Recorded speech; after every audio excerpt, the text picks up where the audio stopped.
हेन्ता काଣା ହେଲା ଯେ ଆମ ନିନି ପଛେ ପଛେ ଦୁଇ ମାଝି ମୋବାଇଲ ଧରିଲାର ବୁଲୁଥିଲେ। हेलो गाइज फिर गोटे नुआ ब्लॉग रे आपनके स्वागत। आज मुझे यहाँ सास घरे अच्छे सकालू यहाँ मुझे गाधी गुदा कर रेडी सारे न इे आम निनी भी रेडी कर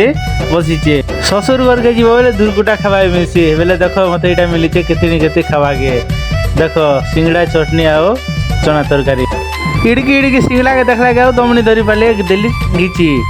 आम निनी यार मुझे यहाँ बुलवार लगी बाहर के पलि आनो दु लोग देख गाड़ी रे बुलुच आम निनी यार मुझे यहाँ ब्लॉक छकाड़े पलि आनो देख भिड़ केन्ता अच्छन ब्लॉक छकाड़े सीनापाली ने नुआ बस स्टैंड बनुचे बोली जानल रखनी देखी दियो सीनापाली ने नुआ बस स्टैंड टे बनुचे आउ केते सुंदर आकार बनुचे देख देख याडे घास भी जगा है एग्जिट गेट आड़े घास भी जगा है केड़े सुंदर लगुचे इटा देख इटा होचे चार्जिंग पॉइंट इटा हमर जन गाड़ी चार्जिंग गाड़ी मन के चार्ज कराइसी आ देख केनता पार्किंग एरिया मन कराइचे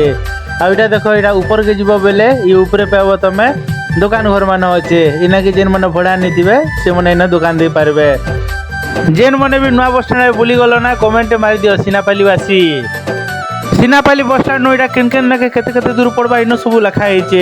इटा देख इना थिला आगो पुरना तीरनाथ मंदिर थिला इना के इटा हमर ससुर घरे गोटे नुआ कूलर टे किनी आनथिले बेले इरा को मुई आराम करूचे सुइलियारो संध्या हैला के फेर पले एली मुई गुपचुप खाबार लगी तो देखो मुझे यहाँ गुपचुप के खोचे आज ब्लॉग एतकी थिला आ केनता लागला कमेंट कर निश्चय जणाबो शेयर करो सीनापाली बासी।